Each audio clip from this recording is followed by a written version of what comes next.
Hello guys. അതെ guys, യാത്രകൾ plan ചെയ്യാന്നുള്ളത് എളുപ്പമാണ്, പക്ഷെ അത് പോവാന്ന് പറയുന്നത് ഭയങ്കര ഡിഫിക്കൽട്ടാണ്. അതായത് ഒരു കസിൻസ് ഗ്യാങ് എല്ലാവരും കൂടെ റെഡിയായി പോവാന്ന് പറയുന്നത് വെരി ഡിഫിക്കൽട്ടാണ്. അങ്ങനെ അവസാനം നടന്നു ഗൈസ്, ഞങ്ങൾ എല്ലാവരും കൂടെ അട്ടപ്പാടിക്ക് പോകണം. അപ്പം ഞങ്ങൾ എല്ലാവരും കൂടിയാണ് കേട്ടോ പോകണം. ആദ്യം തന്നെ നമ്മൾ എത്തി നിൽക്കുന്നത് ഇതാണ് നമ്മുടെ അട്ടപ്പാടിയിലെ ഫസ്റ്റ് വ്യൂ പോയിന്റ്. സമയം ഏകദേശം 6 മണി 6:30 ആയിട്ടുണ്ട് കേട്ടോ. പക്ഷേ ഈ നേരത്ത് നല്ല കോടയത് കാരണം നല്ല കാറ്റും തണുപ്പൊക്കെ ആയിട്ട് ഒരു അടിപൊളി എക്സ്പീരിയൻസാണ്. ഈ സമയത്ത് അവിടുന്ന് ചുരം കയറി വരുന്ന KSRTC കാണാനുണ്ടല്ലോ, അത് അടിപൊളി ഒരു വ്യൂ തന്നെയാണ്. KSRTCക്കൊപ്പം ഞങ്ങളും വെച്ച് പിടിച്ചു. ആ മഞ്ഞ് മൂടിയ റോഡിലൂടെ പോകുമ്പോൾ ശരിക്കും നല്ല തണുത്ത കാറ്റടിക്കുമ്പോൾ എന്ത് സുഖാന്ന് അറിയാം. ആദ്യം തന്നെ പോയത് നമ്മുടെ ഗൂളിക്കടവിനടുത്തുള്ള ആ ഒരു ബ്രിഡ്ജ് വ്യൂ പോയിന്റ് ഉണ്ടല്ലോ, അവിടേക്കായിരുന്നു കേട്ടോ. ആ തണുത്ത വെള്ളത്തിൽ കൂടെ അങ്ങനെ നടക്കുമ്പോൾ ശരിക്കും അടിപൊളി ഫീലാണ്. പിന്നെ കുറച്ചു നേരം വെള്ളത്തിലൊക്കെ ഇറങ്ങി എല്ലാവർക്കും നന്നായി വിശക്കാൻ തുടങ്ങിയിട്ടുണ്ടായിരുന്നു. രാവിലെ ഏതായാലും ഞങ്ങൾ വീട്ടിൽ ഫുഡ് കരുതിയിട്ടുണ്ടായിരുന്നു കേട്ടോ. അവിടെ എത്തി ഞങ്ങൾ എല്ലാവരും ഒരുമിച്ച് ആ വെള്ളത്തിൽ തന്നെ ഇരുന്ന് ഭക്ഷണം കഴിച്ചിട്ടാണ് തിരിച്ചു പോകുന്നത്. അങ്ങനെ യാത്ര വീണ്ടും തുടർന്നു.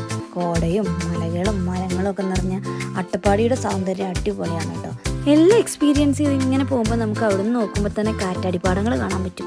ഈ കാറ്റാടിപ്പാടുള്ള സ്ഥലം സൊള്ളിമുക്കാണ് കേട്ടോ. പക്ഷെ നമുക്ക് അവിടേക്ക് പോകാൻ പറ്റിയില്ല. പിന്നെ ഞങ്ങൾ നേരെ പോയത് നരസിമുക്കിലേക്കാണ്. അട്ടപ്പാടി യാത്ര പോകുന്ന ഏതൊരാളെയും മനസ്സിൽ നരസിമുക്ക് ഉണ്ടാവാതിരിക്കില്ലല്ലോ. അപ്പോൾ നരസിമുക്ക് നമ്മളങ്ങനെ കണ്ടു. അപ്പം നമ്മൾ അടുത്തായിട്ട് പോകുന്നത് എങ്ങിട്ടാന്ന് സത്യം പറഞ്ഞാൽ നമുക്ക് അറിയില്ല. കണ്ടുപിടിച്ച് നമ്മൾ പോകും. അതെ, കണ്ടുപിടിച്ച് നമ്മൾ പോകും. ഒരുപാട് നടന്ന് ക്ഷണിച്ചതുകൊണ്ടും രാവിലെ ചായ കുടിക്കാത്തതുകൊണ്ടും അടുത്ത കലാപരിപാടി ചായ കുടിക്കലായിരുന്നു. പിന്നെ ആ തണുപ്പത്ത് നല്ല ചൂടുള്ള ചായ ഊതി അങ്ങനെ എല്ലാവരും കുടിച്ചു. അവിടെ നിന്ന് നേരെ ഇനി കാവുണ്ടിക്കലിലേക്ക് പോകുന്ന വഴിക്ക് അവിടെ നിന്ന് കുറച്ച് പൂ കിട്ടിയപ്പോൾ അത് നമ്മുടെ കാറിൽ ഇരിക്കട്ടെ എന്ന് വെച്ചാൽ അങ്ങനെ പറിച്ചു വെച്ചു. കാവുണ്ടിക്കൽ വ്യൂ പോയിന്റും അടിപൊളിയാണ് കേട്ടോ. അവിടെ നിന്ന് ഇറങ്ങുമ്പോഴാണ് അതിമനോഹരങ്ങളായ ഈ വാൾ പെയിന്റുകൾ കാണുന്നത്. ഒരു റിസോർട്ടിന്റെ മതിലാണ് കേട്ടോ. പക്ഷെ എന്തു ഭംഗിയായിട്ടാണ് അതിൽ കലാകാരൻ ചിത്രങ്ങൾ വരച്ചിട്ടുള്ളതെന്നറിയോ. ഒരുപാട് ആശയങ്ങൾ അടങ്ങുന്ന ജീവിതത്തിന്റെ പല മുഖങ്ങളും കാണിക്കുന്ന ഒരു അടിപൊളി വർണ്ണവിസ്മയം. ശരിക്കും പറഞ്ഞു കഴിഞ്ഞാൽ എനിക്ക് ചിത്രങ്ങളെല്ലാം ഒരുപാട് ഇഷ്ടമായിട്ടോ. ആ ചിത്രങ്ങളെല്ലാം കണ്ടതിന് ശേഷം പിന്നെയും ഞങ്ങൾ യാത്ര തുടങ്ങി.